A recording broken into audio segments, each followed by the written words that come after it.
This is NFA Talk, the show that talks about guns and gun rights, keeping you up to date with what's currently going on, from the newest guns, promotions, and events, plus how we're lobbying for your rights.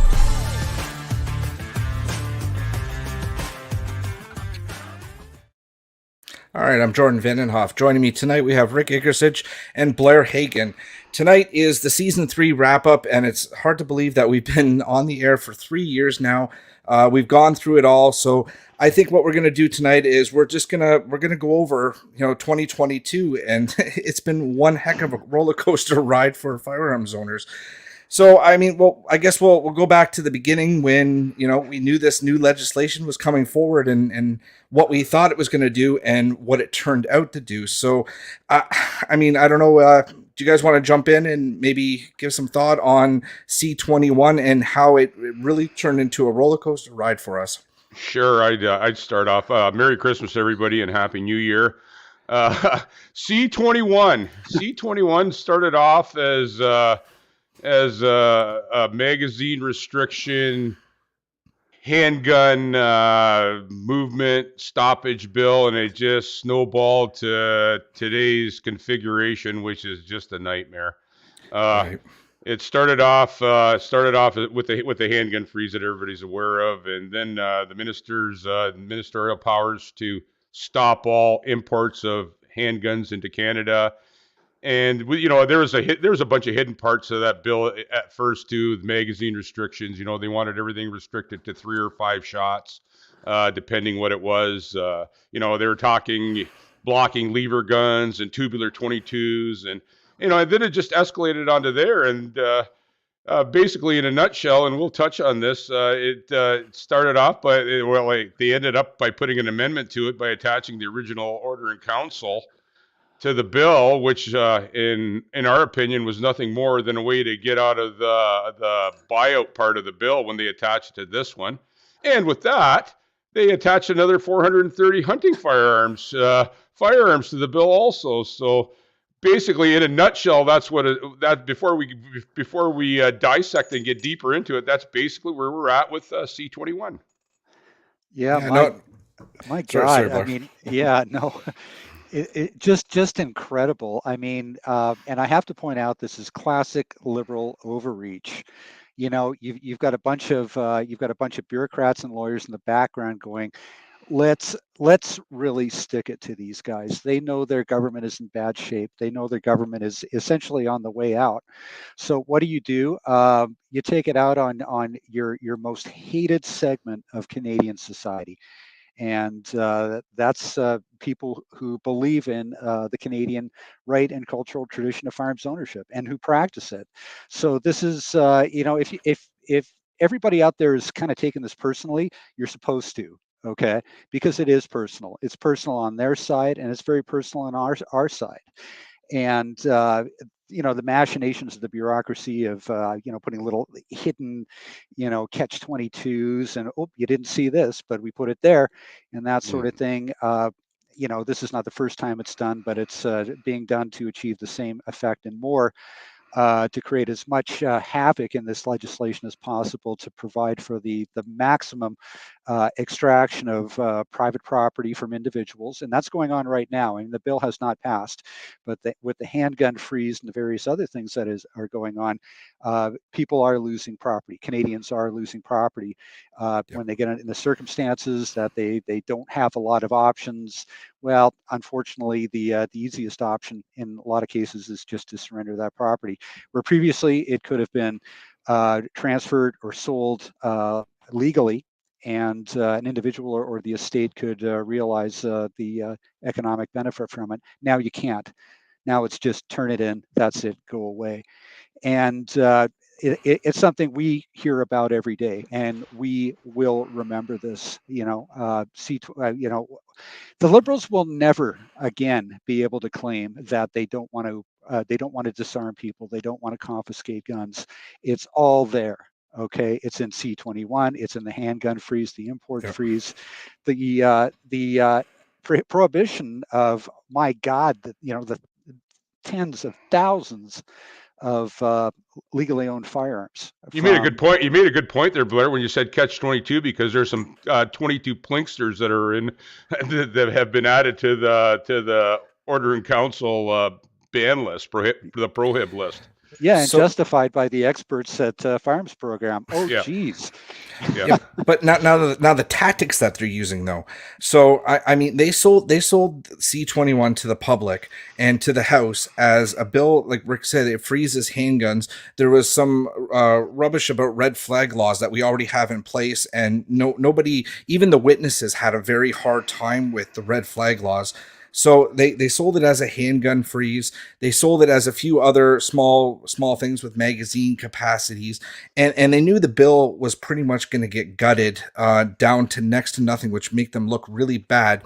So at the 11th hour, that's when they dropped this, G4 and G46.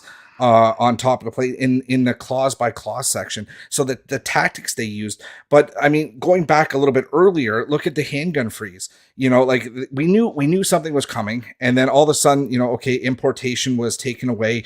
Okay, so people are buying guns like crazy, and then they didn't announce anything. They even their administration people said that, hey, they kind of give the firearms community and the stores a heads up, and then all of a sudden, as of I think it was a Friday, at 12:01 a.m. in the morning, no more handguns could be transferred. So like it's just the tactics that they're using on this. Like they're clearly showing that, hey, we're sticking it to you guys, right? And then and the same thing with the G4 and the G46. Like we kind of knew something was coming along the lines. We figured maybe it was going to be in another bill, but Marco did say in the House that, hey, they have this planned and they have to complete this, but we didn't think it was going to be part of C21. So they got the first reading passed, they got the second reading passed, it goes on to committee, and then all of a sudden, boom, they drop this whole thing that changes the whole scope of the bill. In the 11th hour. In the 11th hour, they did it. Yeah, absolutely, and it changes the whole scope of the bill. And because the chair is part of the Liberal Party, he said, I'm going to allow it. That should never have been allowed. This changed the whole scope of the bill.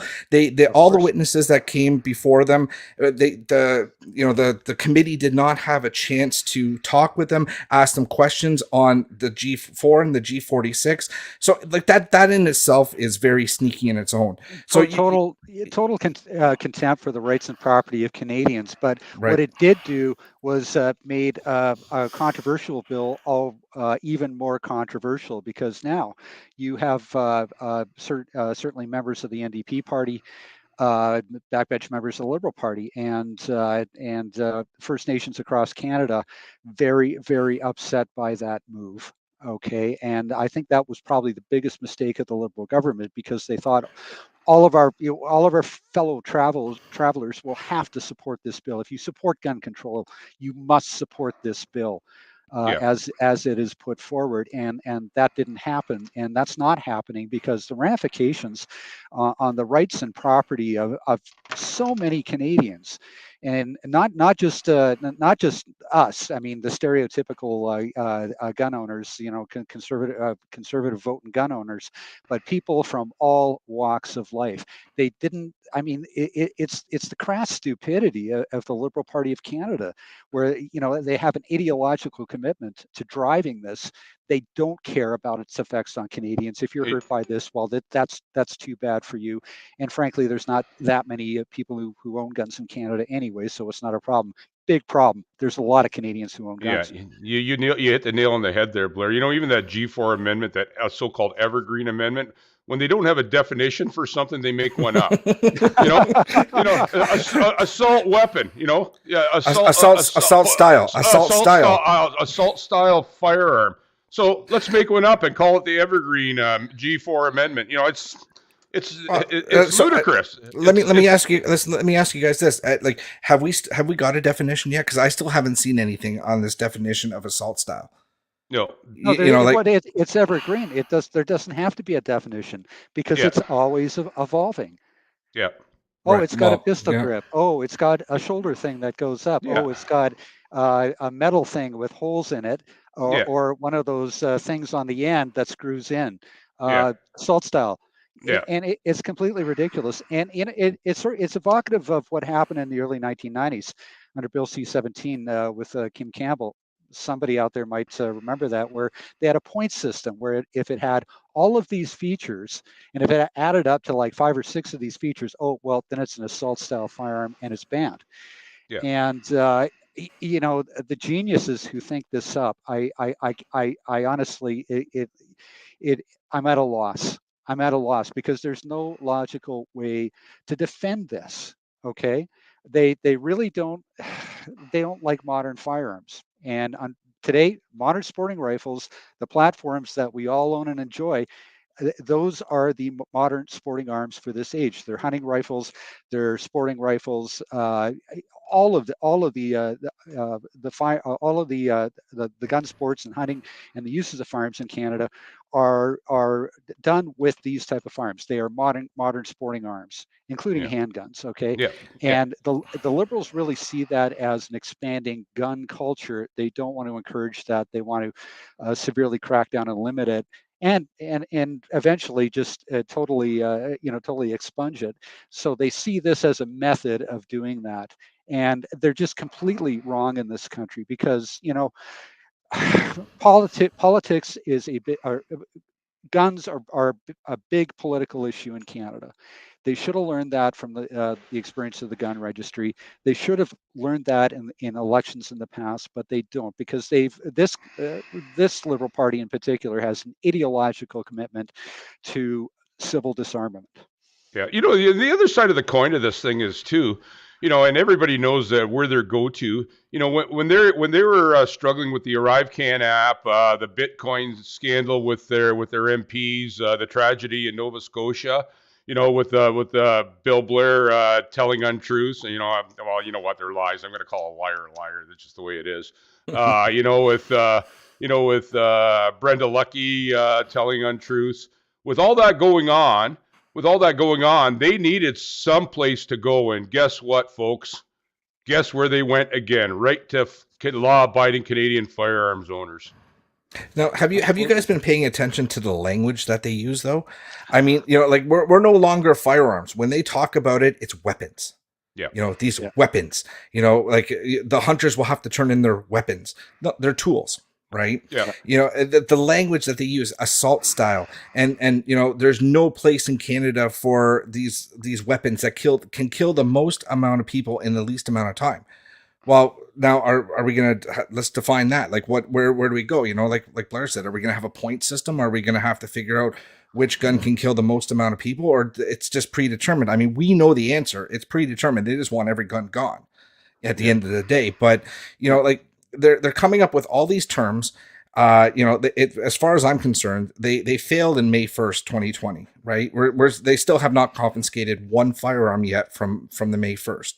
And now we're going down the road where Trudeau did a year-end interview with Rosemary Barton. And basically, he said, well, unfortunately, the hunters some of the guns are going to get caught up. Pretty much all the guns are going to get caught up in that, and we're just going to have to do a buyback. So now he's starting another buyback, and we haven't even started. We haven't even done the first one yet. I mean, I don't want to buy. Don't get me wrong. Anybody that's listening, I don't want to buy back. They're not getting nothing. I say that with, I'm going to be lawful. I'm going to clarify that. I'm going to be lawful. I would rather deactivate and keep my stuff than give it to them. Right, I'm going to stay within the law, but no. We are going to defeat. But I'm not going down without a fight. Like I said, I'm not going down without a fight. So we've got many things on the go. We have a court challenge going on still with Cassie from KKS Tactical. And unfortunately, what happened? They had to close the store. But I mean that's another thing that this government has done. They're starting to close down stores because why? There's no inventory. When handguns are 40-50% of your sales, and then you have all these other guns that made up the difference, and now you're stuck with a single bolt action gun, hoping that it doesn't get banned. This is the agenda of the Liberal Party. Yeah, okay, you attack it on several different fronts, and destroying the firearms industry in Canada is another one of those fronts. Fewer stores, fewer guns, fewer opportunities to purchase firearms. it's a foregone conclusion. Yeah, and this is nothing new for the Liberals. They started it off with their classification of firearms, basically death by attrition to people that were grandfathered because those firearms aren't going anywhere. The handguns definitely aren't going anywhere as of today. And that's their plan. And now it's stop. Put a freeze on the movement of handguns. Okay, so you're stuck with those guns. And I haven't heard yet. Maybe you have, Blair. What's going on with people that have passed away since? And they had handguns. What's going on with that? Yeah. Have firearms in the States, there is very, very limited opportunities to transfer handguns now. And CFOs have been given the parameters of where it is legal to do so. Okay. And, as we heard previously, it was, competition shooters, the various shooting disciplines, and export. So what the Liberals are really counting on, certainly in the short term, while they are in government, is basically firearms in a state, and most Canadians, they own maybe 1, 2, 3, 4, 5 handguns. They're probably just regular guns. They're not particularly valuable. They've probably been in the family for a lot of years. And when the time comes, the owner passes away. Well, you can transfer them to to a competition shooter. Well, we don't know any competition shooters. Okay, well, you can export them just to clarify that, Blair, Olympic competition shooters. Which there's probably less than 20 in Canada, I would estimate. But anyway, go ahead. Yeah, and you're not going to transfer a Smith & Wesson 38 to an Olympic shooter. But so you can export them to the USA. Well, we checked into that, but the fees to do that are going to be more than what the guns are worth. So, okay, what else can we do? Well, you can turn them into the police, and that is what the Liberals hope is going to happen, and it is happening right now. I mean, I can't believe it. I know there's bureaucrats, in back rooms sitting this stuff up. How do we eliminate handguns in Canada? We do this, it'll have this effect. We do that, that'll have that effect. And well, isn't this people's property? Well, no, it's not really property. I mean, these people are sick. They are sick in the head. Okay. They are so consumed by their ideological agenda that they are perfectly willing to destroy the lives of Canadians to do it. The lives, the property, the culture of Canadians, because, hey, we don't matter. We're not their voters. No, we know it. No. And the thing is too, and we touched on this before with these firearms. Some fella that brought some relics back from the war. Enfields or Webleys, and collected it for years. Added a few more on over the 50s, 60s, 70s, 80s, and there's some substantial collections out there that, with their thoughts being either they were going to be bequeathed to their heirs, or they were going to be sold to help their families out. Yes. The Liberals basically are costing these people thousands, if not hundreds of thousands of dollars, in some cases by doing this, and they don't care. They don't care. There's no mention of any kind of compensation because you're stuck with your handguns. They just don't care. Blair, you hit the nail on the head again. They don't care. They have an end game, and they're running towards that end game no matter what. Well, what really sickens me is, though, there's no justification for this. We know, licensed firearms owners, very, very, very, very small percentage of a problem, right? We're talking 0.00% of a problem. We have illegal guns being smuggled in. We have all these guns coming in from across the U.S. They're given to the gangbangers and criminals.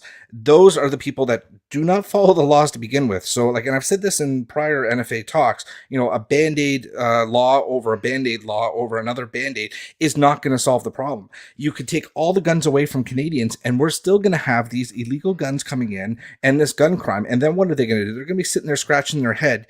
It doesn't make any sense.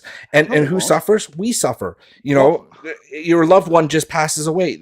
You said you have to turn them into the police. I know of an instance where someone has passed away and the cops actually showed up because nobody in the household had a PAL, and they went and took the firearms right off the hop. And they called me. They said, "What should I do?" And I said, "Well, you as an executor, you can get them back, right? And they said, well, they just came in and took them.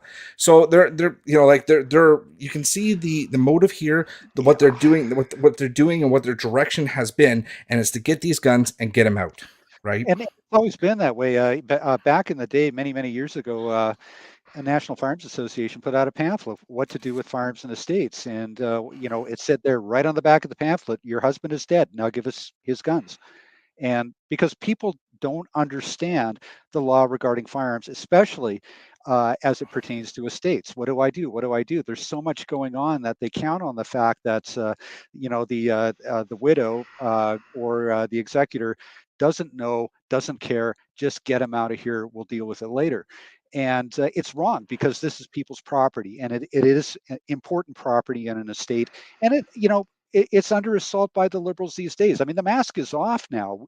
I mean, they can't say, "Hey, we respect people's rights and property." No, you don't. You hold them in contempt. And frankly, at this point in time, I just have to say, the current Liberal Party of Canada is a Marxist party. They are Marxists. They don't believe in rights, property. They certainly hate our culture of responsible firearms ownership. And they have to go. For the good of all of Canada, they must be defeated. That is the only things will change. Yeah, all of 2022 was an all-out assault on law-abiding Canadians, right from the get-go. It's an all-out assault on law-abiding Canadians. From one step to another. Start a bill off. Sounded fairly simple. We knew what direction it was going. It found, and they had a lot of hidden stuff in it that they weren't really the media. Well, the Liberal-controlled mainstream media is not going to talk about that stuff anyway. And, just escalated. That's been our year at the NFA, watching these guys do an all-out assault on law-abiding Canadians. And you know what, folks? We're not going to let that happen. Like I say, we've got the Cassie Premack case going, and we also have our legal team working on some other stuff that we're holding. We don't want the Liberals to get a heads up on, but as soon as we have something we're going to go with, we'll let you know about it. It's one of those things where we have to hold our cards close to our chest. But like I say, we've been on this right from the start. We projected a lot of this stuff. The end game, I never would have thought, and I don't think any one of us would have thought, with adding the whole OIC list, attaching it to this bill, and then adding a bunch more guns. That one kind of took us by surprise a bit, but you know what? We're dealing with it. So, that's our position so far. Like I say, 2022 has been probably the worst year I remember, as an all-out assault on law-abiding Canadians. Certainly. But let me ask you guys a question. What was the most important thing that happened in 2022? The most important thing, in terms of gun politics. In terms of gun politics? Yeah. Important, positive, or negative? I guess I would say positive. Really, there's nothing positive that I can think of in gun politics, other than the Conservatives challenging the Liberals at committee. I can't really foresee anything else that's positive. Can I put something out there? Let me take a go at it first. So it shows us the parties and where they stand. It brings out where the Liberals stand on firearms. And it opens the conversation to all Canadians, and it also brings out the conversation of property rights and property rights for everything, not just firearms in Canada. If the Liberals can, or any, not just the Liberals, but if any government can do this, what's the next government going to do, or what is this current government in power going to do in the near future if they stay in power? Just to add to that too, what it did also, one positive thing. It brought a lot of people to the forefront of firearms that weren't involved before, that didn't want to be involved. The guys that had the Cooey shotgun in the closet, or the Browning Auto 5, and all of a sudden their guns all of a sudden are not. All of a sudden they're on the ban list. There's the guy's Benelli shotguns on the ban list, and also it brought a lot of people. It brought a lot of people out that weren't out before. It united the firearms community. It united the firearms community, and it united the lobby groups.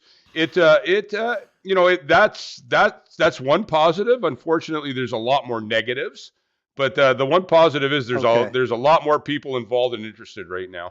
Okay. Let me say this: the most important thing that happened politically, not only for farms community, but I think all Canadians, the election of Pierre Poilievre as Conservative leader. Yep, that's a big one. I mean, absolutely. If we're gonna get out of this mess, multiple messes that Canada is experiencing right now, it's going to take a change of government. The Liberals have to be defeated. We've seen this in previous elections too. I mean, the first election after the Trudeau majority, where Andrew Scheer ran, reduced Justin to a minority, but did not win. The election after that with Aaron O'Toole ran a very, we were sure that we're going to have a change of government then until he flip-flopped at the end of the campaign and blew the election. But the fact that the Conservative Party of Canada has a credible, viable leader now who has experience in government, I think puts Canada on a very, very strong course. I think we can have a change of government now. I think Canadians are ready for a change of government now. They better be. Well, I mean, just look at the state of this country. Okay, I mean, the economy, the most divisive government in Canadian history. I mean, people are going to look back on this government and go, "What the hell was his problem?" Okay, he was so woke that his mind was so open that his brains fell out, and he went after the wrong people. He really damaged the lives of a lot of Canadians, and it was time to defeat him. Thank God Canadians had an alternative in Pierre Poilievre to do it. So I think that was the most important thing to happen in 2022, the election of Pierre Poilievre, and to lead the Conservatives into the next federal election. Yeah, I think the biggest thing on the other end of the spectrum is the Jagmeet Singh Justin Trudeau marriage made in hell. That's probably the worst thing that could have happened, and that's the only reason the Liberals are in power right now. But I think that's pretty shaky right now, and I think that's I'm hoping anyway. I'm hoping that's coming to a bitter end soon. Well, I mean, Justin better got got the NDP a nice Christmas gift, because it really is shaky. They're demanding. Justin gave them that dental program, but I don't know I don't know if he's going to go any further with them. And I just can't see them holding out till 2025. It's not going to get better. They're not going to get any more popular. I mean, that party's got to be looking at, Justin has been leader, prime minister for 7 years now. Okay. And things have gotten steadily worse. 2016, miracle majority, everybody's happy, big change in Canada. And, it's just got progressively worse. And the only reason they've stayed in power is because the Conservatives did not have effective leaders or policies or programs to dislodge that government. I mean, there's a lot of people out there who vote Liberal just because, or they like Justin's socks or his hair, or they just don't like the Conservative leader. They don't think the party is credible. But I think right now that's completely changed. Again,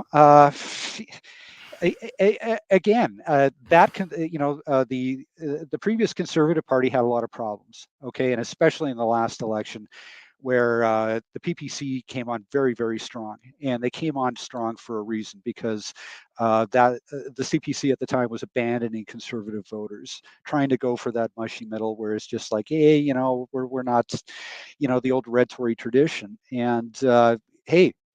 People have choices in this country. They have choices where to park their vote. If you abandon your constituency, and we've seen this before, certainly in the early 1990s in the Reform Revolution, your voters are going to go someplace else. Don't count on holding those votes. Don't take them for granted. I think this Conservative Party of today has taken that to heart. Certainly, the policies they have right now are very good. They're performing very, very strongly in Parliament.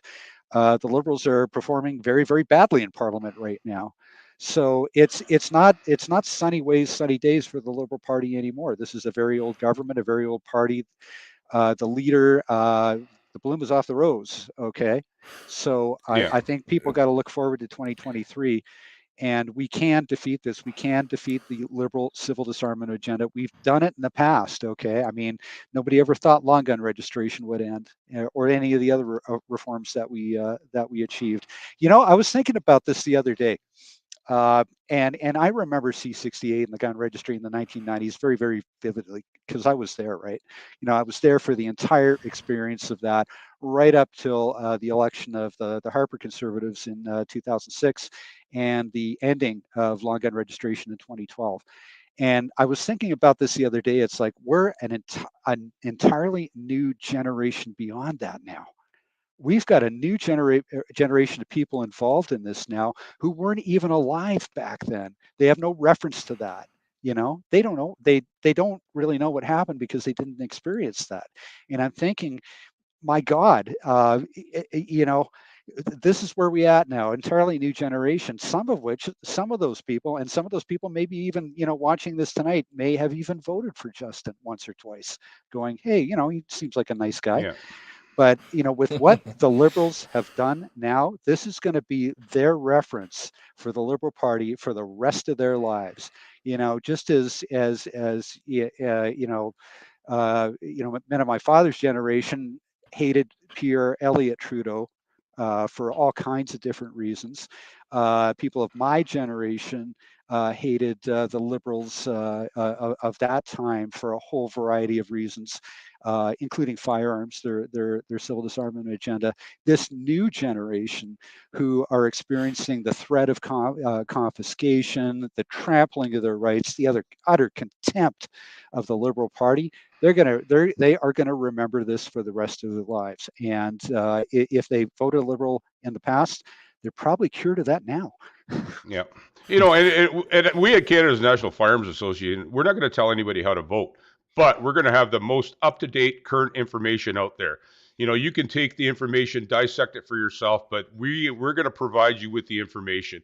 You know, I'm not going to tell you not to vote PPC or Liberal or Conservative, but I'm going to definitely, and our team is going to get the most current, best information out to you people so you can make a good decision. Yeah, we're not going to tell you how to vote, but if you want to keep your firearms, vote Conservatives. Yeah. Yeah, and I'm sure they don't understand it. Why are they coming after me? I'm not the problem. Yeah. Well, we've been telling you this for years, you know. Well, I'm new. I didn't know. You know now. So let's roll on with this. You know, I mean, we'll move on a little bit further down. So, you know, C21, I mean, it was, you know, everybody was on their edge. Were they going to get it in before the Christmas break? And, you know, I don't want to say we stalled. They actually did the right thing. And I'm going to say, you know, like the NDP, Alistair McGregor there, and Michelle, I forget her last name, from the Bloc, you know, they actually did something good where they said, wait a minute, let's give this a fair chance. They didn't just go with the Liberals on it. You know, they actually said, you know, this is not right. We're not doing this proper. Let's take a step back and redo this. Right. So from my understanding, they all couldn't come to a conclusion by the end of Christmas break. So we're going to find out if they're going to allow 4 more or 8 more meetings. And they're going to get new witnesses in so they can actually testify against G4 and G46.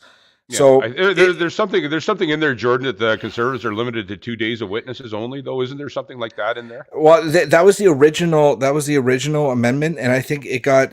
I mean, it was, if you were watching it, you were like, "Holy smokes, where are we at now?" Because it was like amendment upon amendment. Yeah. They were trying everything to shut this down. They wanted to get it done. The Liberals wanted to come out and say, "Hey, we got this done before Christmas. We said we were going to do it. We're moving on to the next stage. Let's get it off to the Senate." And then they start bullying the Senate to get this bill passed as quickly as possible so they can put this legislation through. Right. Now, you know, for us, it's a great thing because, you know, they're going to start hearing the court cases. Now, correct me if I'm wrong, guys. It's in April.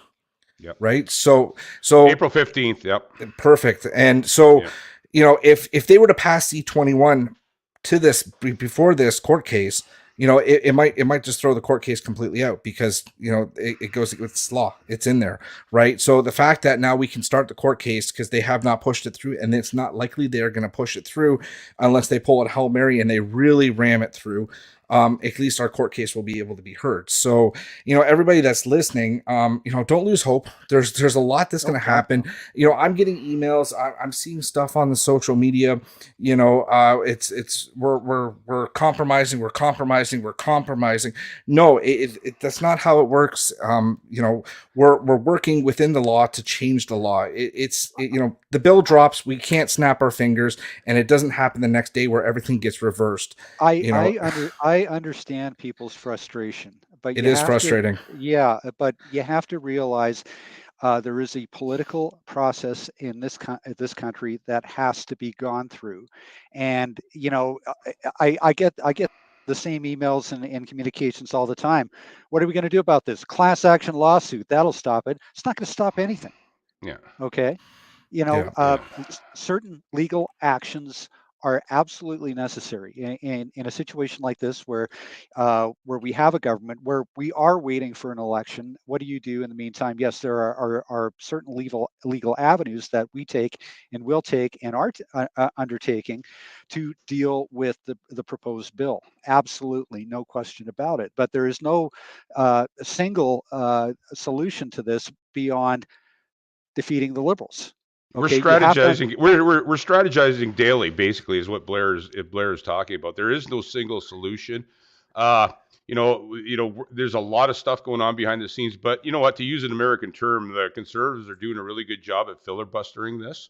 If we can, we just need to get this process till the court cases are heard, because even if one part of any court case happens to go our way, it's going to put this whole bill C21 in jeopardy.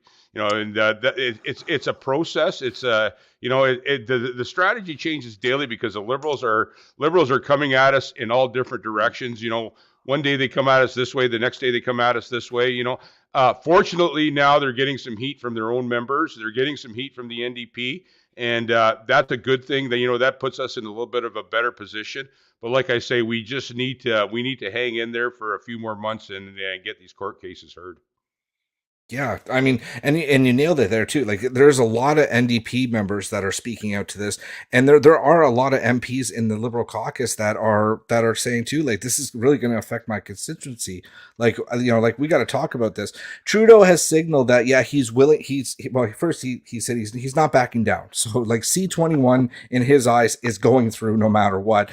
He says we're going to make amendments, and I think this is another tactic, and you guys can tell me I'm wrong when this goes down, but they're gonna pump up this one gun that everybody loves, and they say, okay, we're gonna give you that one gun, and meanwhile we've all forgot about the other 429 guns that are on the list and the variants of those guns, because you got to remember, variant's a big word in this one, because a lot more guns are going to be captured by that variant, and how the RCMP classifies that, right? Another evergreen definition of a variant. It's never ending. At this point, it will not earn them any more support for this. And yes, I mean, even those NDP and Liberal MPs who are getting hard by their constituents, and this is another example, boy, did Canadian gun owners ever learn a lesson. You must be politically active, and they're active right now, and they're active with their NDP and Liberal MPs, and that's beautiful. It's exactly what they should be doing.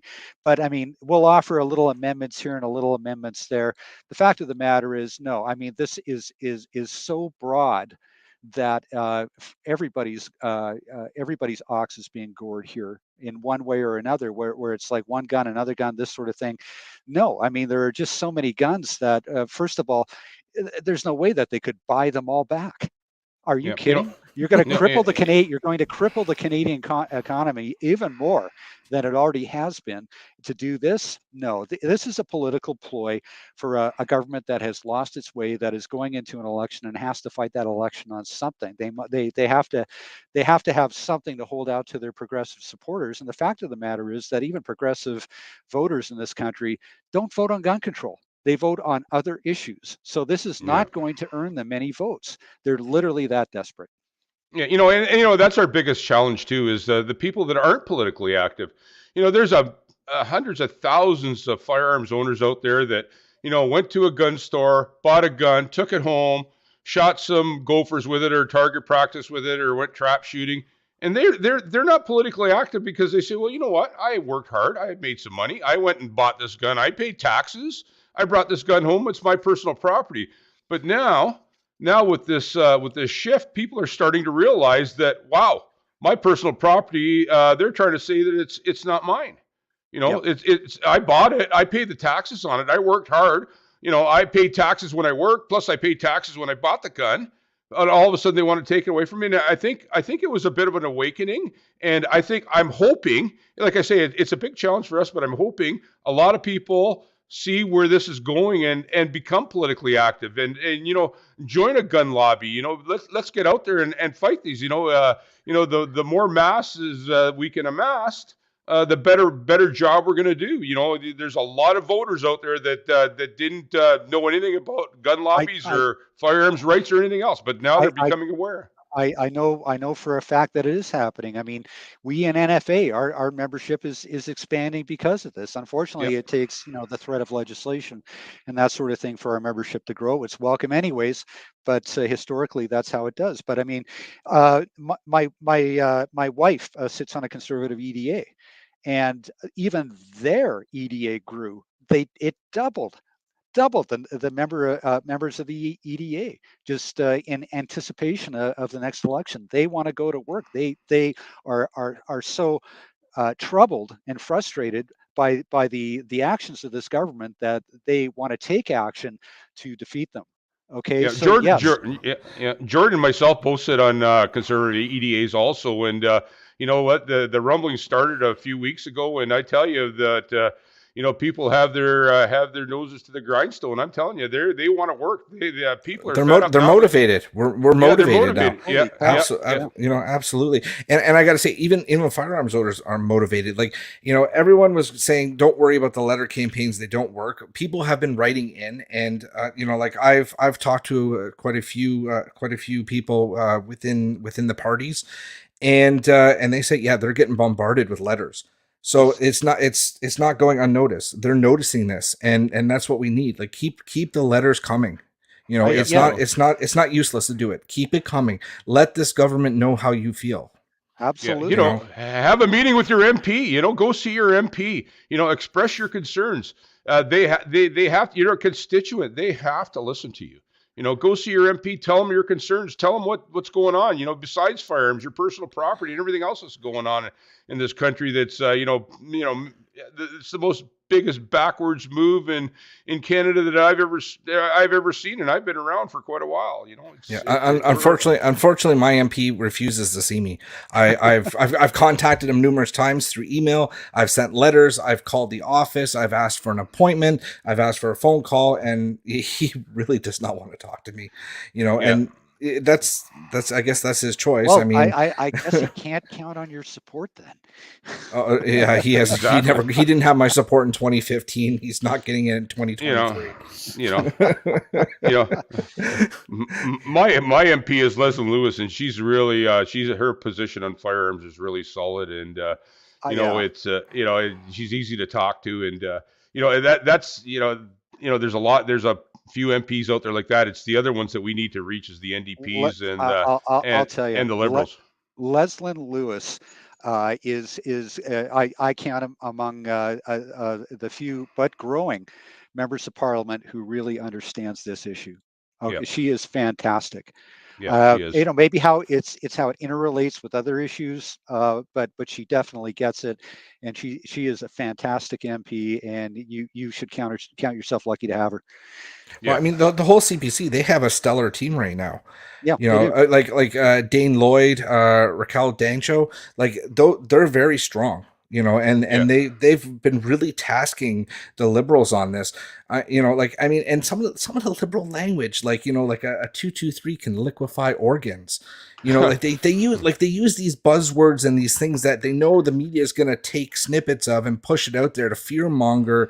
The rest of the population. And you got to remember too, like there's three groups in Canada: firearms owners, haters, and then just people that want to live their life and do their own hobby and, grow old and retire, and that's it, right? Yeah. And when these people that are just out there doing their own thing, they start seeing this false misinformation, disinformation, I'll use that term because that's one of theirs, that liquefy organs. They're going, oh my God, my neighbor's got a hunting rifle, and if he misses, he's going to liquefy my organs. I think I'll tell you, there's brutal. not a lot of Canadians, less and less every year, who are listening to that sort of message coming from politicians, number one, and the mainstream media, number two, because they know they're being manipulated now. Okay, that's why we have alternative media. Okay, that's why the mainstream legacy media is dying. That's why Justin Trudeau had to bail them out, had to buy them to keep them in place so that he could count on them. So, Yeah. I mean, if you're worried about people across this country going, oh, gee, liquefying organs, that's no good, maybe I should support this.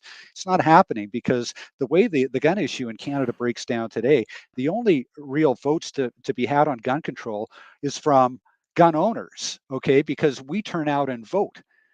There have been very, very few points in this country's history where votes on promising more gun laws have actually transpired into votes. Okay, there is no public demand for this going on right now, despite the attempts by the Liberals to try to create one.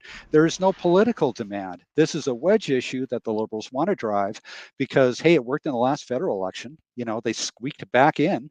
Maybe they can do the same again today. I kind of doubt it, because I think the Conservatives certainly have learned their lesson. I think the NDP are certainly waking up and going, hey, a lot of our people are going to be negatively affected by this, and if we support it, we're going to suffer political damage. And that goes for Liberal backbenchers too. This affects so many people in Canada today that if you stand shoulder to shoulder with Justin Trudeau, you're going to pay the price for that. Yeah. The Liberals, the last election, classic example. They just jump over weakness when Aaron O'Toole made a shift towards the center and towards the left. They were all on that. Next thing you know, it was nothing but firearm attack ads all over TV. Pushing the issue. I never seen anything like it. But they took advantage of it. It worked. It worked 100%. They discredit the guy. He did. He had a different answer every day. And the people now, our leaders have to stick to their guns. Don't shift. And that's what upset a lot of voters last time was the shift. Start off in one direction and end up 180 degrees by the end of it. It didn't. And it disillusioned a lot of voters, and people went to alternative parties. NDP. They switched. We can't let that happen this time. Yeah. No, he divides the urban and the rural. He divides it up, and that's how he got his votes. I mean, look at Toronto. Yeah. If the way Canada works, if you've got Toronto on board, your run to winning prime minister is pretty good. Not so much anymore. I don't know. There's that concentration of all those ridings. Some of them which are basically two city blocks in size that are concentrating. There's 24 or 3. I can't remember the exact number, but there's a bunch of them in one spot. Kind of looks like a red square on the map. Oh, red square. Imagine that. What is that? Yeah. But anyway, It's so. I think that's some of the people we got to vote. But Leslyn Lewis made a really good comment. A strong NDP party takes away Liberal votes also. And if some of those ridings would shift over to NDP, that would put the CPC party in a lot better position. Liberal voters, a lot of Liberal voters won't vote Conservative, but they will vote NDP. And that's going to be the big deciding factor if this election does come to the forefront, because I don't know how much money the NDP have to go to another election. The talk is that they don't have very much, but we need I hate to say it, but a strong NDP helps the CPC party get a lot stronger. Sure. There's all kinds of variations to political fortunes in Canada, and I think what you're talking or alluding to maybe is even strategic voting. I think the next election is going to be a referendum on Justin's handling of the economy. Number one, this holy cow, are things in bad shape? I mean, inflation is skyrocketing. It's We're literally over what, killing. 7%? It's We're over literally 7. We're over 7%. I think. Like it's literally killing Canadians right now, and everyone is affected by it. And a few well-heeled voters in Toronto are not going to be enough to return Justin the government, because there is just too many. There's too many people in this country who are being negatively affected. Number one, the economy, jobs. Inflation, price what of kind gas, carbon price of tax. cat? Well, carbon tax is a huge one. Taking advantage of law-abiding Canadians by putting emergency measures acts into place. A lot of that's going to come into play. It's all going to come into play. Carbon tax, especially in Western Canada, because holy cow, this is seen as an economic attack on certainly Western Canada, but the entire country. But like the scandals, scandal upon scandal, the Arrive scam. Like I still don't think they have any idea where all that money went. And that was something like $54 million? Yeah.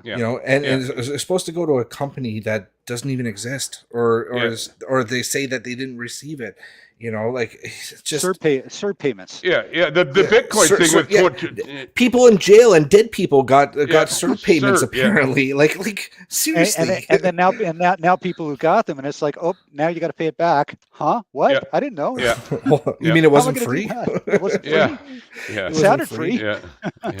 There's nothing free in Canada under a Liberal government. I'll tell you that. Like they say, like that Bitcoin thing where 20 some Liberal MPs were involved in that got thrown under the carpet. The Emergency Measures Act thing. That's they're shuffling there, and they're spinning back onto us, of course. Foreign interference. Foreign interference. A whole bunch of MPs got some money apparently from China. Yeah, there's talk of Chinese. I don't know if there's any truth alleged to it, but there's Chinese troops training in Canada and in the north, cold weather training. I don't know if there's a bunch of rumors out there, but you know what? Rumors are rumors, but still, there might be some truth to some of this stuff. And like I say, foreign interference is a big thing. The Americans are learning that the hard way also with foreign interference.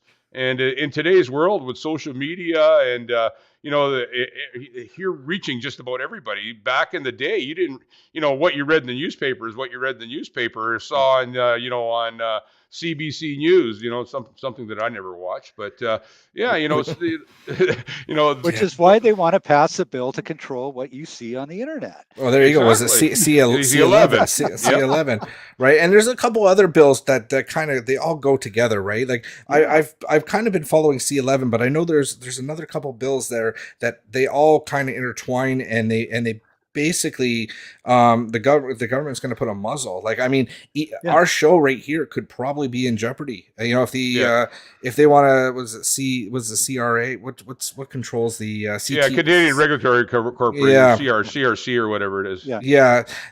I mean, we might have to buy a license to broadcast this. I don't we're Canadians. We're on Canadian soil, so I don't know how that's going to work. Right? It's that's just silly. Like, that's one of the many of things that's just goofy out there. And I wasn't going to go there, but I'm going to go there with this. The latest thing that's come out was a gun that they prohibited on, that's going to be prohibited. It was on the named list for C21. Do you guys know what it is? The Plinkster 22. No, they called it the Buttmaster.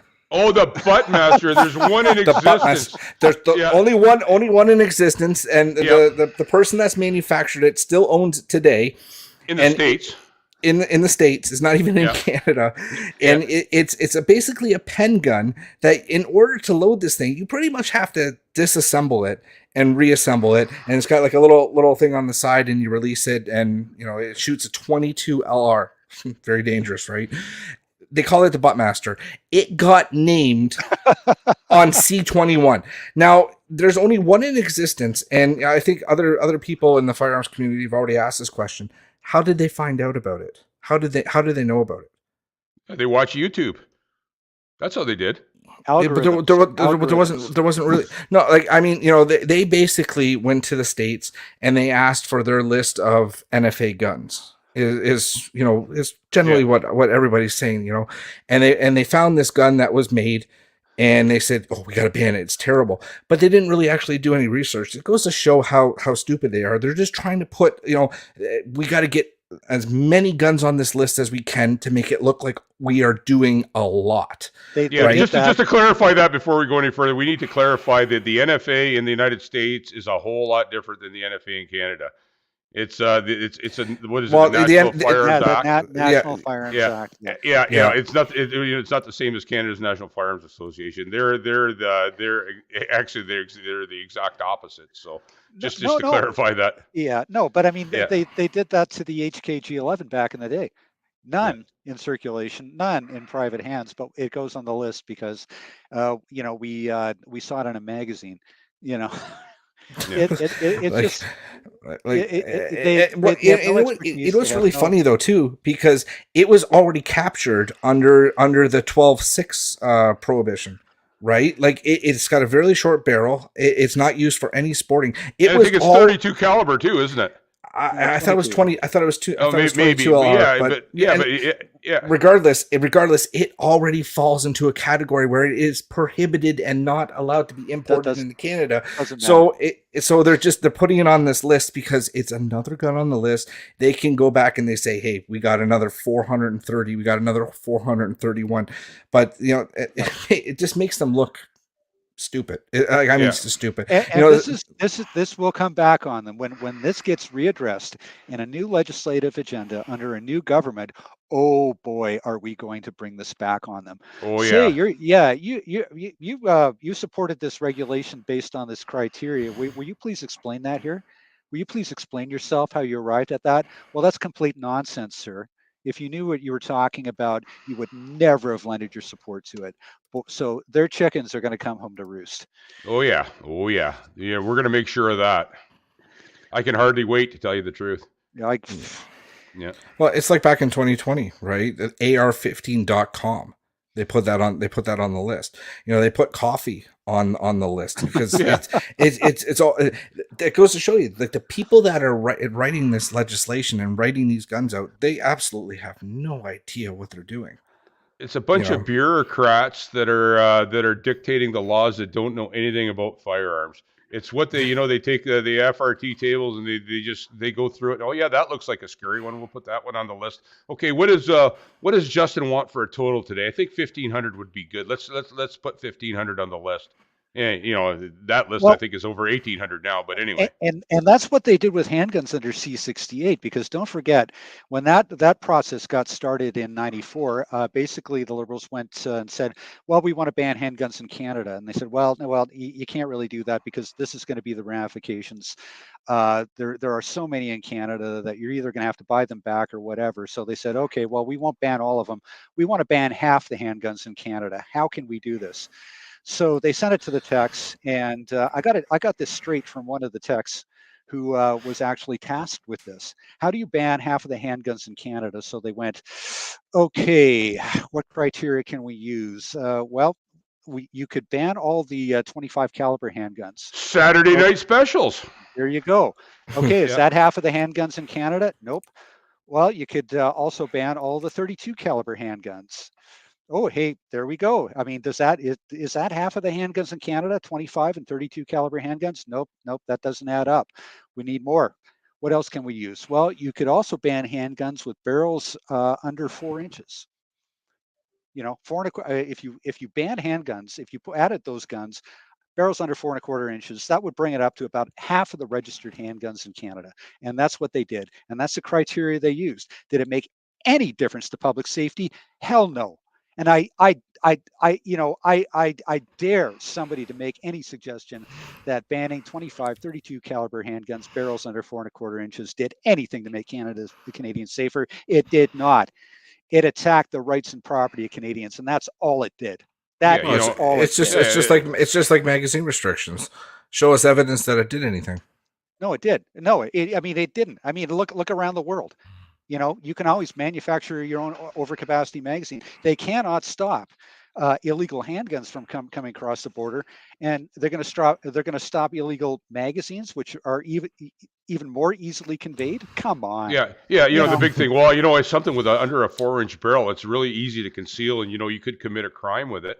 Well, and we've done demonstrations on this show where we took a prohib and we took just a restricted pistol and held them up, and the prohib was a lot bigger than the restricted pistol. None of it makes any sense, Blair. You pretty much summed it up there when they said, you know what, they get the phone call. Okay, Justin, we've got another 2,000 guns. What's next? What do you want to do next? Oh, let's go something with adjustable sights, maybe. Okay, we'll try that next. Let's ban sniper scopes. Yeah, sniper scopes. Yeah. Yeah. So I don't know. I mean, seriously, I think these fantastic, fantasies of the gun control lobby, that hey, whatever you want, we'll do it here. Just whatever you want. Frankly, I think it's some hardcore anti-gun bureaucrats who are getting daily text suggestions from the poly kids. Yeah. What else can we ban? Well, we'll ban sniper scopes and the shoulder thing that goes up, and any gun that is black, and any gun that it's unjustifiable. And well, the good thing about it is they're being forced to justify it now. Well, and that's the thing. There's groups out there that that dictate what the government says. They don't listen to us, but they listen to other groups. And that's just the way it is. It's whatever works in their benefit to get the heat off themselves. That's what they do. And it's not going to change until we change this government. The liberals have to go. And at the end of the day, I think people have really woke up in the last 4 or 5 months and realized, wow, these guys are overreaching as much as they can overreach now. It's time to put this to an end. Like I say. Absolutely. But Rick, do you think that maybe that not a lot of people have woken up yet? I mean, I don't know. Look at the polls. Polls are polls, and I know they're skewed and they can go all over the place. But I mean, just look at the polls, though. And they're asking certain questions, and I know the medias can make it go whichever way they want, but still, they've got an answer out there. And I would have thought that the liberals would be bombing in the polls, and they're not.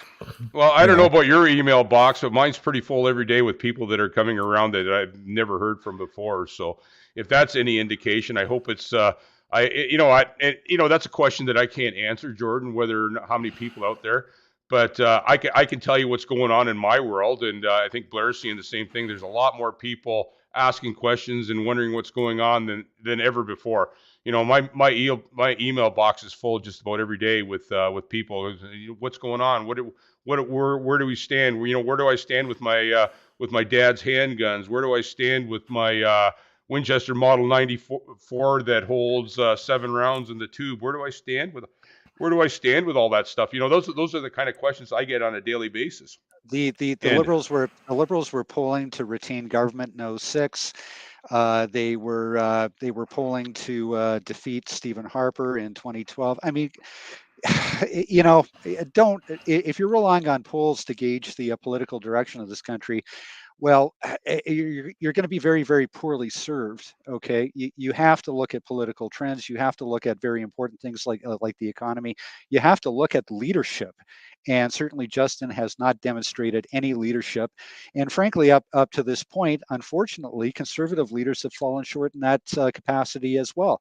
It's a different day in Canada now, and we are getting to a crisis point on so many issues where the only way it's going to be decided is through an election. Justin Trudeau does not, forget about banning guns. He doesn't even have a justification to mandate. He does not have a mandate to govern this country.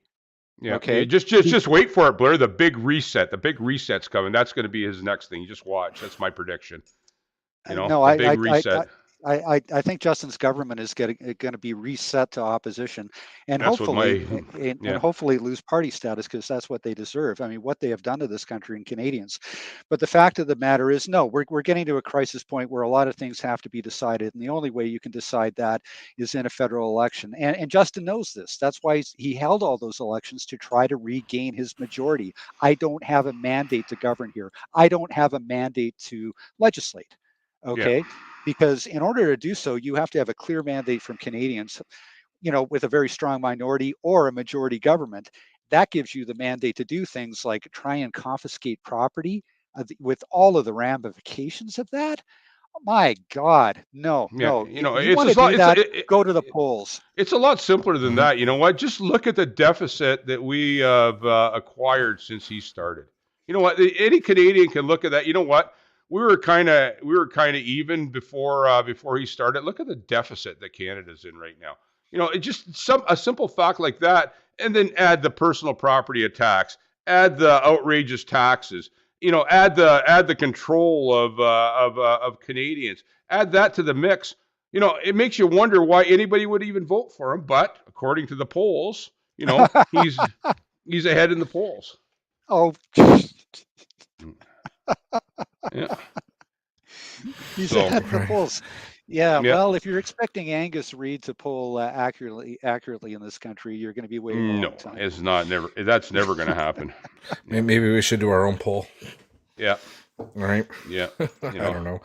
I just Okay, so moving on. I mean, what else we got here? Wrapping up to 2022. You know, we've had some great events. Oh yeah. And we've had great NFA events. Absolutely well attended. You know, we did the Range Day Big Bang Top Gun show. It was it was good turnout. We had a big turnout. We did our BYOG event, Bring Your Own Gun. That was a great turnout. TACCOM. Had a lot of fun at that. Just recently, well, actually, it's quite a while now. Yeah. TACCOM. We were there, and it was great. Everybody's coming up to the booth and talking with us, and like this to see the support that we're getting now. This had thank you, Liberals. This has really brought the firearms community together, right? Yeah. Yeah. They were coming to the booth, sign me up. I didn't think they were going to come for my hunting rifle. Sign me up. I So compare it to 25 years ago, and the despair at the lack of a political alternative. People were truly giving up at that time, because there were no alternatives, due to the political environment at the time. Today, it's a heck of a lot different. We have grown so much. Farms community has gotten politically active to the point now where we are a major factor in conservative leadership campaigns. They Yeah. know. They know we vote. They know Yeah. that we support their leaders when they're on track to support the rights and freedoms of Canadians. So that is why we are in a very powerful political position here. The only thing that's stopping us from bringing in real fundamental farms law reform is this Justin Trudeau government. And once they are gone, we will make further reforms, because I know the Conservative Party is going to be interested in a legislative agenda to correct everything, every offense that the Liberals have committed against the rights and freedom of Canadians since they got elected in 2016. Yeah, and like I say, we're kind of jumping around a bit, but Jordan alluded to the fact that we did a bunch of events and stuff in 22, but we've got a lot more planned for. Let's talk about 23. We've got a lot of stuff planned across Canada. We're gonna reach out to places where where we need to garner some support, in different provinces and stuff. And you know what? We at the NFA are probably the most approachable people out there. Come and talk to any one of us. We'll talk to you.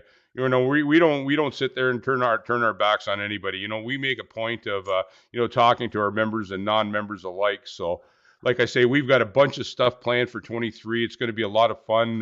This whole conversation has been so morbid with what's going on in the gun world. Let's talk about the fun stuff that's going to happen in 23. It's like our gun events. It's great because we get on the firing line, and you're shooting and you're talking. It's like it's great, and I always have a lot of fun, like Yeah. and it's great seeing some of the members bring out their younger ones, and you put a gun in their hand, and you set them up in the smile. It's great to see that that they're getting it, they're getting interested in this at a younger age.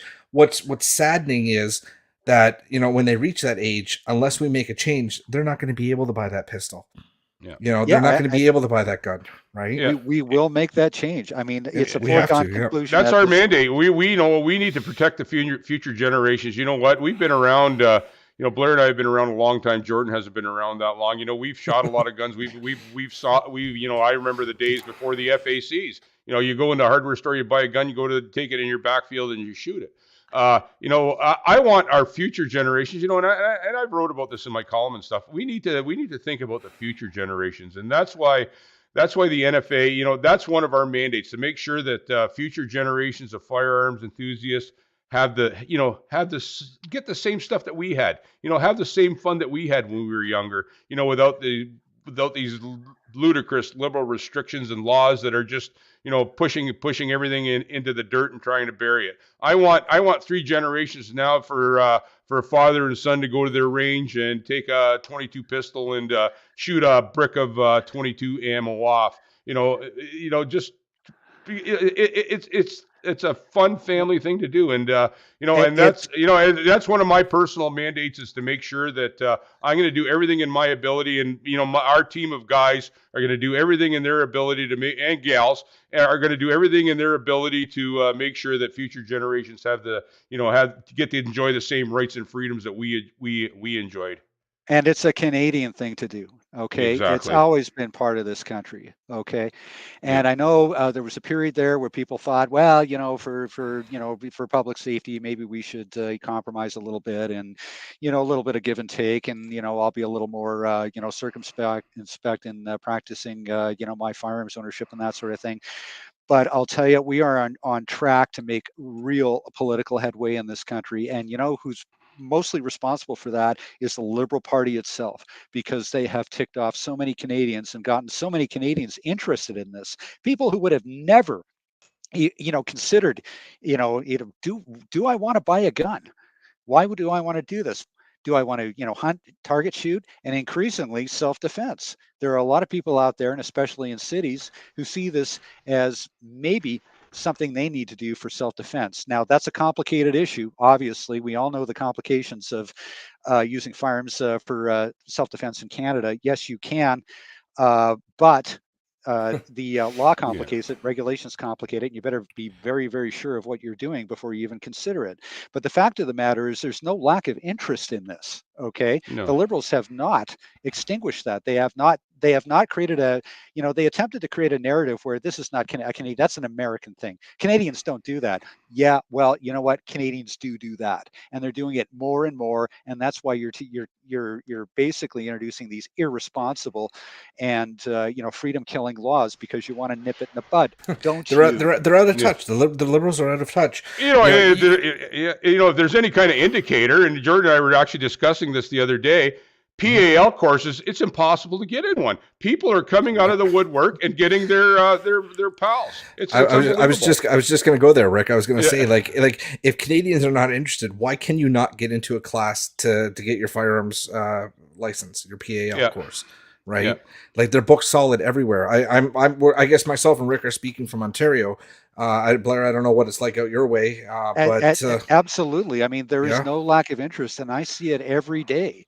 Okay, I mean, as some people out there know, I'm with Lever Arms Service in Vancouver, one of the biggest and oldest gun stores in Vancouver, and the people that come through the doors of this store is literally every part of Canadian society. Yeah, you get your stereotype gun guys, of course you do, but it is literally it's anybody and everybody. So, I mean, if the Liberals thought they were going to create a narrative or a culture of contempt of firearms and that sort of thing, they have done the opposite. They did it with long gun registration. They're doing it now with C21 and their attempt to confiscate the rights and property of Canadians. So, way to go, Liberal Party. Shoot yourself in the foot. Yep. I think that was one of the comments that came in Yeah. earlier, right? And Yeah. it's true though. They really have, Yeah. and they played their cards. They played them wrong. They played Boy, with did these they ever. dirty tactics. 2023 is it's gonna be rough for a little bit. It's like our events. We're gonna be having to change things around as things go along. If new things develop or they pull an We'll OIC adapt. because they're Yeah. not getting their way, we adapt. We still do our thing, and at the end of the day, we will win, right? No, and the fact of the matter is, as long as you are still in possession of your guns, as long as you are still in possession of your property, well, you know what? It's a political factor that they have to face, and they're facing it now, and it's very serious, and it's going sideways on them. Yeah. Yeah. Another note: if your license is expiring soon, don't wait till the last moment. Start early. I did mine just in case because I heard rumors that it was taking forever. I did mine a year in advance. I did it on a Tuesday or Wednesday, and I had it the following Tuesday. I was actually quite shocked. But then I keep seeing these in our closed NFA groups. I keep seeing people saying, "Hey, I'm waiting 8 months now, 9 months. Like, where's my card? Should I be calling? What's going on?" And then you get other people saying, "Oh, they're telling me the printer's broken," or "Oh, we're Oh, not processing right now." And it's funny how they weren't processing the restricted licenses when the handgun thing. They're trying to slow things. I personally think they're trying to slow things down because of what that. what Yeah. what You people know, what people have to realize is the Canadian Firearms Program is in total chaos right now. Okay, yeah, they cannot handle the number of license applications, renewals, handgun transfers, which have been backed up for months and months and months, yeah. requests for ATTs, all of the things that CFOs are tasked with doing, they cannot do it. The firearms program cannot do it. The personnel at the firearms program cannot provide clear direction for Canadians who want to know where they stand in this process. It's a total and complete failure. Okay, Well, so so if like you're caught up in this, most of the systems are dated though, and they did that on purpose because they don't care, right? 'Cause, But it's no, I just mean, firearms owners, right? no, but people have to understand that because they're used to dealing with other government bureaucracies where it's like, okay, it takes time, but it's reasonable. This is completely unreasonable. It's meant to be completely unreasonable. And if you're stuck in Mhm. this process, please understand it's going to take you many months or even years to wind your way through it. That's the way it is. yeah, in Ontario, I spoke to a CFO not that long ago, and they're really, really understaffed at the CFO office in Aurelian, Ontario. And I said to them, "Well, why don't you hire people?" "Oh, we won't do that. There's no budget for that." I've talked to people that have been waiting 6 months for a transfer that they initiated before the handgun ban went into place, and 6 months in Ontario. I don't know what it's like in BC, Blair, but there's people on private transfers in Ontario that have been waiting 6 months. Yeah, there's really no rhyme or reason, and I know that how CFOs go about the process of approving transfers is, well, they have a certain workload, right? Transfers are at the bottom of that workload. It's not their job to help you get a gun. Okay, it's their job to find a way to prevent you from getting a gun. Yep. So what do they have to do? The absolute first priority is renewal of firearms licenses because they know that if a license expires, that's a criminal offense. Even if you have applied 6 months before and you did not receive your renewal, that's a criminal offense. Now, there is an amnesty, a 6 month amnesty in place for that. But we're already getting people getting to the end of those amnesties, haven't seen their renewal, cannot contact CFO, don't know what's going on. And they're going to be in the put in the position of, I'm not covered by an amnesty anymore. But CFOs do realize that those people must receive their firearms license renewals before the 6 month amnesty runs out. And if you have to miss the hunting season, too bad for you. If you can't use your firearms legitimately, too bad for you. We'll try and get you your renewal before your amnesty runs out. If you So have prohibs, too bad for you. Guess what? You just lost them because you didn't renew your PAL, right? but that's the first prerogative of CFOs to approve those renewals, because if it comes out that people are losing their property because of bureaucratic malfeasance or just simply falling down on the job, that's a big deal. Yeah. License applications, then they have to do that. The ATTs, all of the new ATTs that they have to process and issue for routine things. My God, none of this should exist. You should not have to have a license to own your property. You should not have to ask permission to use your property legitimately. You should not have to ask permission to transfer your property to another individual. This is insanity, and we're living it now. Yeah. Well, that was part of C71, right? Where they basically took all the ATTs away. To go to a gun shop. Come on now. Why did we have to take that away? To go to a gunsmith. Really?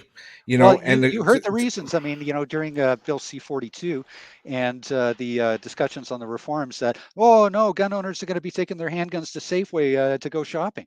They're just going to be in the trunk of the car. Oh my God! Oh my God! And it's that type of fear mongering, that liberals hope that's going to grab the imagination of Canadians and support their gun agenda, but it doesn't anymore. It doesn't, because people know this is nonsense. And the fact that they would stand up in those committee hearings and make asses of themselves the way they have been for the last several weeks is just amazing, because nobody buys it anymore. Yeah. There's a few people. There's a few people out there that buy it. There's a couple of Kool-Aid drinkers, right? Yeah. We watch the committee meetings, Talk and about you know what? mass And they're making assholes of themselves, and they know they're making asses of themselves, but they proceed to completely make asses of themselves. They can't answer simple questions. No, The they questions, can't. it's a vicious circle that leads to making an ass of yourself every time. And they don't care though. And it's going to lead to their defeat. Yeah.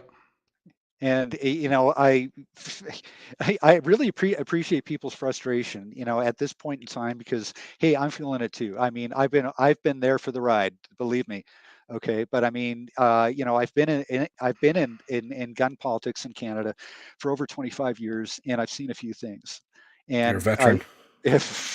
Yeah. I've seen a little too much. Yeah. I can't believe you're still here, Blair, but that's another story. I'm experienced. Thank you for this. I'm a little too experienced. But I mean, there's a political cycle that takes place, and political change is inevitable. Okay, even with Stephen Harper's government, as good as that government was, I mean, they were going to lose an election at some point. We were going to have a new government, and that is what's happening to this government now. To have to rely on the NDP to prop them up, to stay in government, to not have a mandate to legislate, not have a mandate to do what they want to do to Canadians, and look at some of the things that they want to do to Canadians in terms of their economic and cultural futures. You better go to the polls and get a mandate, because if you don't have any legitimacy in doing things like basically changing the lifestyle and culture of Canada to suit your own frankly Marxist ends. And I feel very comfortable in calling them Marxists now, because that is what they are. They don't represent Canada. They represent an ideology. And with that said, Blair, you know what? We're going to have to probably wrap this up pretty soon. We've been going for quite a while here. But you know what? Go to the range. Take a non-shooter to the range. Go have some fun. Come out to one of our events. Talk to us. Like I say, we're very approachable, and we love talking to firearms enthusiasts and people that aren't. We'll talk to anybody about we'll talk about it to anybody about guns and gun rights. So come out to one of our events. Like I say, take somebody to the range. In the new year, take somebody to the range that hasn't been to the range before. Let them shoot some guns, because you know what? It's very seldom they're going to say that they didn't have any fun. So I just wanted to kind of close it off with that. Take somebody to the range and introduce them to firearms, and we need all the help we can get. And if you have any spare change, please donate to us. We're non for profit, and it's you people that keep us alive and fighting for your gun rights. And if you just happen to catch this and you're not a PAL holder yet, don't let this discourage you. Things will change, and there's tons of guns out there right now. You can get started, and things will get better as we go along, right? Yeah. So Rick, I'm guessing that that was pretty much hey, wrap it up, flashing the red light in the back there. So yeah. All right. Let's wrap it up there. I mean, this is the wrap up show. I wanted to go a little bit longer. We did have a lot. I mean, I'm sure we probably could have gone another 20 minutes. We had more to cover, but sure. It is what it is. We'll come back in the new year. So until then, thank you everybody that's been tuning in consistently. I have noticed, I keep seeing the commenters. We do have quite a few people that there's quite a few that have never missed a show. Thank you so much for the support. Thank you for tuning in, and thank you everybody that's been, sharing our content and, pushing it around. Maybe try to push it more towards somebody that's not within the community. We need to get outside of the echo chambers. We need to get outside and educate, that one percentage I talked about earlier that does not care or know about guns, just to help, with our defense against this, attack that we have with the government. Yeah. So with all that, I'm gonna wrap it up, and I'm gonna say to everyone, Happy New Year's, and we'll see you in 2023. Happy New Year's, everybody. Like I say, my thanks to everybody. And you know what? I appreciate everybody out there that watches us. And you know what? Your help, and I know a lot of you have helped the NFA. We greatly appreciate it. Happy New Year, everyone. Yeah, NFA members are fighters. I mean, we've had a lot of members in this fight for, as long as I've been in and longer. And now we've got a new generation. They understand the stakes. They understand, what we need to do in this country to secure this Canadian right and cultural tradition. And we're doing it now, and we are going to be front and center in the next election. So our members are the best. Bar Absolutely. none. Yeah, absolutely. All right, everyone. Good night. Good night. Good night. Thanks for listening to this episode of NFA Talk. Like and follow the NFA on social media and sign up to become a member.